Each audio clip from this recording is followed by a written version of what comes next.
But there is other exciting news coming from Williams this week, isn't there, Jamie? And news that I don't think any of us were going to be expecting. James Vowles has left Mercedes and has gone over to Williams. Yeah, and it's a bit of a step up for him, obviously. I think he was head of strategy at Mercedes or something high up like that. And he's now gone to team principal at Williams. So it is, in theory, a promotion. I don't know what you would prefer to be in versus like in charge of a less successful team or quite high up in a successful team. It's difficult to tell. But if he is able to like turn that team around, get it in the right direction, it's probably a really good platform for his career as a technical director because he's still quite young. I think he's probably under 50, which is fairly young for a team principal. Yeah, that's a very good point, isn't it? I was going to say he's not quite young in my eyes, but it is what it is. But I mean, James Vowles, of course, has been around, Mercedes, Brawn GP, all those guys for the better part of 20 years. Yeah. He is only 43, Jamie. Oh, wow. Yeah, well under 50. So he was in Formula 1 he was pretty much in Formula 1 when we were born, which is quite impressive. Wow. Or however, and how old we are now. Yeah, how old we are now is more worrying, I think. It is more worrying, yeah. We could be in Formula 1, instead we're sat at home talking about it. Well. But... Less of the existential crisis. I do, well... Have you got something to tell me? Do I have something to tell you? No, apart from there's a quiz regarding Williams, which may be a good time There is now. a quiz regarding Williams. Do we want to do that now? We have got one other piece of news about Williams, haven't we? Yeah, go for the news first, and then I'll interject. We'll go through the news in a few minutes. And then you'll interject once again. But I mean, yeah, of course, James Vowles, he comes from a lot of experience inside Mercedes. What's it, 9 Constructors' Championships when you include the one he won at Brawn. Yep. 8 Drivers' Championships as well. It's not a bad track record.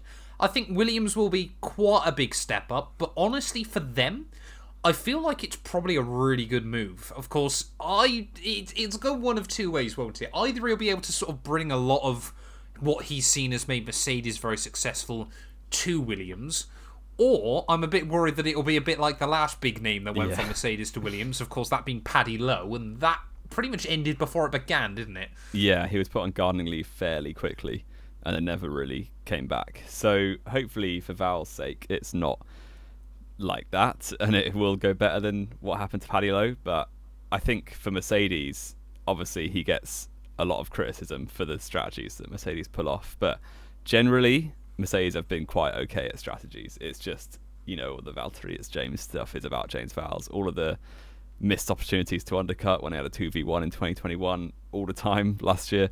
I guess he is memed on quite a lot, but I think he's a very creditable guy and will offer a lot to Williams. And I think Mercedes they won't be better for his departure, but they're a big enough team that they can recruit well or promote from within and replace him in a very good way, I'm sure. Yes, yeah, exactly. And of course, the other big news, potential big news, this is what we mean about speculation this week, is, well, I've literally just had to check Twitter again to make sure nothing has been announced. We're recording this at 5 p.m. UK time here on Monday. Porsche, Jamie, have changed up their Instagram. I don't know if you've seen this. I saw the rumours of it on Twitter, but I didn't actually see the evidence. So, what's happened, basically, is Porsche's Formula E Instagram account, everything got wiped. And they, like I said, they deleted pretty much everything off the account. They left one video on there with today's date, with just a little bit of sort of, it looked like pretty non-assuming footage. Someone on Reddit has gone through that footage frame by frame. Of course they have. And they think, I mean, it was always going to be someone on Reddit. Yeah. They think they have found a frame that, I will give them credit where it's due, closely resembles the silhouette of Frank Williams. Right. So, are we going to see City. Porsche Williams? What I did see was Williams put out a statement, didn't they, of like basically saying it's not, like they basically denied it, but said if they want to, we're open, basically.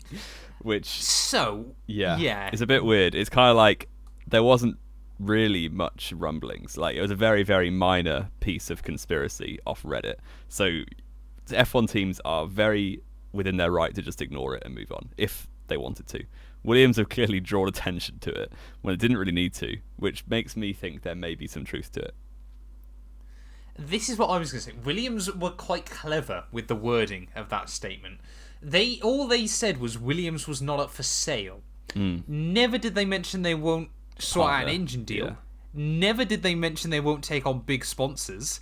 And never did they say part of the team wasn't for sale. And of course, we sort of look back at whether Porsche will still want a deal like they tried to get with Red Bull. 50% stake in the team would not be bad going.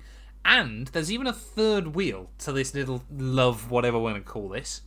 Gulf Oil as well have confirmed, obviously, that it was kind of well known anyway that their alliance with McLaren ended at the end of last year. That might mean we see some different McLaren liveries in the future as well.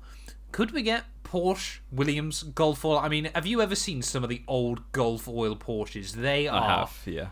Beautiful, Yeah. Beautiful paint schemes. I would love to see a Formula One car that looks like that. Again, it was very reminiscent of the McLaren we saw at Monaco 2021. But having 2021. But having a car that looks like that on the grid every week, I would quite happily take, whether it's at the back or not. And I think, honestly, out of the three, it's probably the best move for Williams. Looking at it, because they are probably still the ones that desperately need the help.